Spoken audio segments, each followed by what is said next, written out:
अपनी नाकामयाबियों के लिए हमारे पास बहुत से बहाने होते हैं। हम अपने माता पिता, परिवार और अपने आसपास के माहौल को भी दोष देने लगते हैं। ये बात अलग है कि हम जहां पैदा हुए, हमारे माता पिता, उनके बीच के रिश्ते और हमारी आर्थिक स्थिति का हम पर और हमें मिलने वाले मौकों पर असर पड़ता है। पर जन्म से ही सब कुछ तय नहीं होता। ऐसा नहीं होता कि आप बिना रुकावट के सफलता की सीढ़ियां चढ़ते लगते हैं। नाकामयाबी जीवन का एक हिस्सा है, लेकिन उसके लिए दूसरों को दोष देना और बहाने बनाकर उसको छुपाना गलत है। अपनी नाकामयाबी को हमें बहाने बनाकर उससे पीछा छुड़ाना नहीं है, बल्कि अपनी नाकामयाबी से सीखकर खुद को कामयाब बनाना है। कभी भी सब कुछ एक साथ गलत नहीं होता। हमने क्या किया, यह भी महत्वपूर्ण है। फेल होने पर यह बात समझना बहुत जरूरी है कि हमने क्या किया।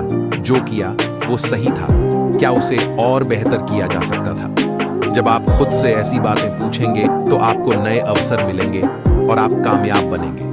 अमेरिकन लेखक जे के रोलिंग कहती हैं कि हम कैसे और कहां पैदा हुए, इससे ज्यादा मायने रखता है कि हम आगे कैसे बढ़े। हर इंसान के अंदर एक खास शक्ति, सामर्थ्य या ताकत होती है। एक ऐसी शक्ति जो हमसे नामुमकिन चीज भी करवा देती है। सिर्फ शक्ति का होना ही जरूरी नहीं है, हमें अपने अंदर की शक्ति की जानकारी होना, उसे सही दिशा में इस्तेमाल करना भी जरूरी होता है।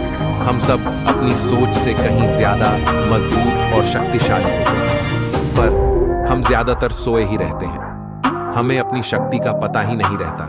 हम दूसरे सफल लोगों को देखते हैं और भूल जाते हैं कि उनके जैसा और उनसे बेहतर बनने की शक्ति हमारे अंदर भी है। कई बार रास्ता मालूम होने पर भी हम कदम आगे नहीं बढ़ाते और कहीं नहीं पहुंच पाते। अपनी शक्ति के साथ सही दिशा में बढ़ाया गया छोटा सा कदम भी बड़ा बन जाता है। लेखक यशपाल कहते हैं कि जागी हुई चींटी की शक्ति सोए हुए हाथी से अधिक होती है। हर इंसान के अंदर एक खास शक्ति, सामर्थ्य या ताकत होती है। एक ऐसी शक्ति जो हमसे नामुमकिन चीज भी करवा देती है। सिर्फ शक्ति का होना ही जरूरी नहीं है, हमें अपने अंदर की शक्ति की जानकारी होना, उसे सही दिशा में इस्तेमाल करना भी जरूरी होता है। हम सब अपनी सोच से कहीं ज्यादा मजबूत और शक्तिशाली होते हैं, पर हम ज्यादातर सोए ही रहते हैं। हमें अपनी शक्ति का पता ही नहीं रहता। हम दूसरे सफल लोगों को देखते हैं और भूल जाते हैं कि उनके जैसा और उनसे बेहतर बनने की शक्ति हमारे अंदर भी है। कई बार रास्ता मालूम होने पर भी हम कदम आगे नहीं बढ़ाते और कहीं नहीं पहुंच पाते। अपनी शक्ति के साथ सही दिशा में बढ़ाया गया छोटा सा कदम भी बड़ा बन जाता है। लेखक यशपाल कहते हैं कि जागी हुई चींटी की शक्ति सोए हुए हाथी से अधिक होती है। खुशियों की तलाश में हम इधर से उधर भागते रहते हैं। खुशियों की तलाश में हम कभी लोगों का पीछा करते हैं तो फिर कभी चीजों का। हमारी पसंद नापसंद, लालच और कई सुविधाओं की चाह भी हमारे खुशियों के रास्ते में आते रहती है और हम टेढ़े मेढ़े रास्तों पर दौड़ते रहते हैं। हमें लगता है कि सुख, सुविधा और धन का होना ही खुशियां हैं। हम अपनी खुशी अपने अंदर नहीं बल्कि बाहर उन चीजों और लोगों में ढूंढते हैं जो सिर्फ 2 पल की खुशियां देकर गायब हो जाते हैं। खुशियों की तलाश में हम इधर से उधर भागते रहते हैं। खुशियों की तलाश में हम कभी लोगों का पीछा करते हैं तो फिर कभी चीजों का। हमारी पसंद नापसंद, लालच और कई सुविधाओं की चाह भी हमारे खुशियों के रास्ते में आते रहती है और हम टेढ़े मेढ़े रास्तों पर दौड़ते रहते हैं। हमें लगता है कि सुख, सुविधा और धन का होना ही खुशियां हैं। हम अपनी खुशी अपने अंदर नहीं बल्कि बाहर उन चीजों और लोगों में ढूंढते हैं जो सिर्फ 2 पल की खुशियां देकर गायब हो जाते हैं। पैसे और सुख सुविधाओं के साथ आप खुश हो सकते हो, लेकिन आप लंबे समय तक खुश रह नहीं सकते। खुश रहने के लिए आपको सरल और साधारण होना पड़ेगा। जब आपका मन बिना किसी वजह और बिना किसी जरूरत के खुश रहने लग जाएगा, उस दिन आप सरल बन जाएंगे।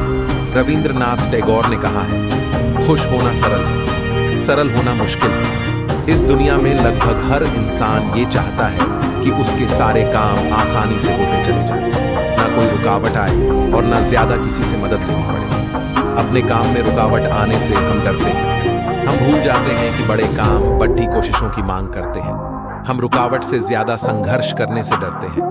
हम समस्या से ज्यादा उसका समाधान करने से डरते हैं। लेखक टोनी सोरेनसन कहते हैं, चुनौतियों का सामना करना हमें तोड़ता नहीं, हिम्मती बनाता है। हमारे संघर्ष हमारी ताकत होते हैं। जब हम अपनी चुनौतियों को अच्छे अवसरों के रूप में देखने लगते हैं तो मजबूत होने लगते हैं। हर कठिन दौर से हम ज्यादा समझदार होकर बाहर निकलते हैं। हमारे मन में हर समय विचारों की भाग दौड़ चलती ही रहती है। हम सभी कभी ना कभी खुद को खास विचारों से घिरा पाते हैं।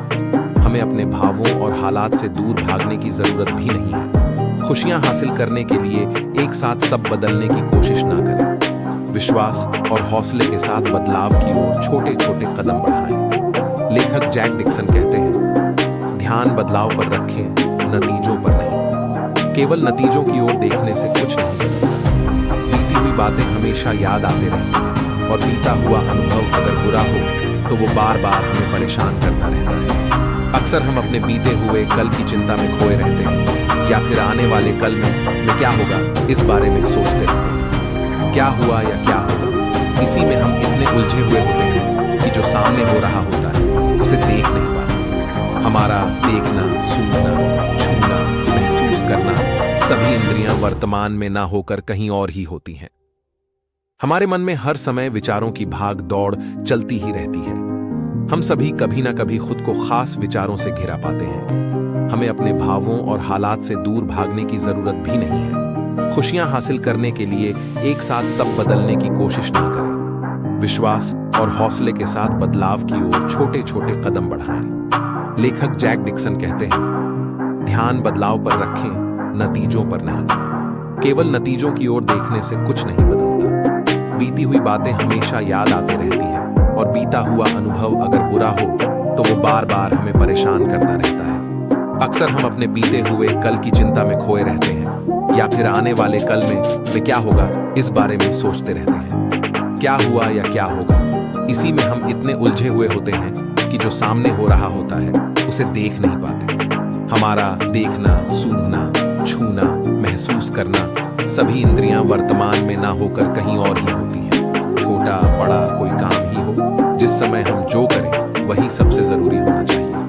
कल क्या होगा इस चक्कर में ना पड़े, बल्कि आज क्या करना इसके बारे में सोचें। जो बीत गया उसे आप बदल नहीं सकते और भविष्य में क्या होगा या क्या नहीं होगा उसे भी आप कंट्रोल नहीं कर सकते। इसलिए अपने आज में जिंदगी को जियो। इंसान की चाह ही उसे एक दूसरे से अलग बनाती है। हर कोई कुछ ना कुछ अलग करने की चाहत रखता है। चाहतों में बड़ी ताकत होती है। हमारी चाहतें या हमारी इच्छाएं ही हमें जिंदगी के मजे लेना सिखाती हैं। इस रास्ते में कई रुकावटें और डर पैदा हो सकते हैं जिन्हें सुना समझा जाना जरूरी होता है। अपने डर से मुंह ना मोड़ें, उस पर काम करें। हर पार की गई बाधा आपको अपनी मंजिल के करीब ले जाएगी। ब्रायन ट्रेसी कहते हैं, हम तभी आगे बढ़ पाते हैं जब कुछ नया करने की राह में आने वाली असहजता का सामना करना सीख जाते हैं। आज कल लोग बातें बनाने में माहिर हो गए हैं। वो दूर से देखकर ही किसी व्यक्ति के बारे में खुद ही कुछ न कुछ राय बना लेते हैं। कोई अगर परेशान है तो वो ये नहीं जानना चाहते कि वो परेशान क्यों है, बल्कि लोग अपने मन से 4-5 किस्म की परेशानियां जोड़कर उस व्यक्ति के बारे में बातें बनाने लग जाते हैं। हम राय बनाने में जल्दबाजी करते हैं। ज्यादातर समय हम दूसरों को शक की नजर से या फिर गलत नजर से ही देखते हैं। हमारा छोटा दिल दूसरों को अपना नहीं पाता। लेखिका डो जेंटामाटा कहती है, राय बनाना आसान है, समझ पाना बहुत मुश्किल। समझने के लिए करुणा, धैर्य और यह स्वीकार करने की इच्छा होनी चाहिए कि अच्छे दिल वाले भी कई बार गलत चुनाव कर लेते हैं। राय बनाने पर हम अलग हो जाते हैं और समझ से हमारा विकास होता है। जीवन कई घुमावदार मोड़ों की एक श्रृंखला है। हर मोड़ पर हमें यह चुनाव करना होता है कि हम आगे बढ़ें या फिर वापस मुड़ जाएं। आगे बढ़ते रहने का रास्ता हमेशा हमारे पास होता है। कोई गलती ऐसी नहीं है जिसे माफ या ठीक नहीं किया जा सकता। केवल दूसरों की ही नहीं, हमें अपनी गलतियों को भी माफ करना पड़ जाता है। अपनी अच्छाई बुराई को अपनाना पड़ता है। हम जो होना चाहते थे पर नहीं बन सके, इसके लिए खुद को माफ करना पड़ता है। जिंदगी में आगे बढ़ने के लिए दूसरों का साथ देना और दूसरों के साथ रहना भी जरूरी है। अकेले हम आगे तो बढ़ सकते हैं, लेकिन ज्यादा दूर तक नहीं जा सकते। सबको साथ लेकर चलना एक अच्छे लीडर की निशानी होती है। फिर चाहे आप अपने परिवार के लीडर हो या फिर किसी कंपनी के। कई बार हम सबके बीच में होकर भी अकेला महसूस करते हैं। यूं बातचीत भी चल रही होती है, पर लगता है कि कोई हमें समझ नहीं पा रहा। हमारे लिए दूसरों से खुद को बांटना, अपने मन की बात कह पाना मुश्किल होने लगता है। कोशिश करने पर भी पूरी तरह हम अपने मन की बात नहीं कह पाते और धीरे धीरे लोगों से दूरी बनाने लगते हैं। अकेलेपन की स्थिति वैसे तो बुरी नहीं है, लेकिन हाँ, अगर आप अकेलेपन में दुखी रहते हैं तो ये स्थिति आपके लिए बुरी हो सकती है। ऐसा होने पर आप डिप्रेशन का शिकार हो सकते हैं, जिससे आपकी शारीरिक और मानसिक स्थिति बिगड़ सकती है। इसलिए अकेलेपन से दूर रहने के लिए दोस्तों से मिलते रहें। अपने मन की बात कहने से डरे नहीं, लोगों के साथ घुले मिले, एकदम से दूसरों का साथ ना छोड़ें। लेखिका रानिया नईम कहती हैं, कई बार हम अपने भीतर ही एक लड़ाई लड़ रहे होते हैं जिसकी हम अनदेखी करते रहते हैं। आजकल जिसे भी देखो वो एक बात जरूर बोलता है कि यार बहुत बिजी हो गया हूँ, किसी भी चीज के लिए टाइम ही नहीं मिल पाता। अपने हर दिन की भाग दौड़ DH में हम लोग इतने बिजी हो गए हैं कि हम ना अपने लिए और ना ही अपनों के लिए समय निकाल पाते हैं। और फिर जब एक दिन इस बार से हमारा मन दुखी होता है या फिर दूसरों की हमसे शिकायत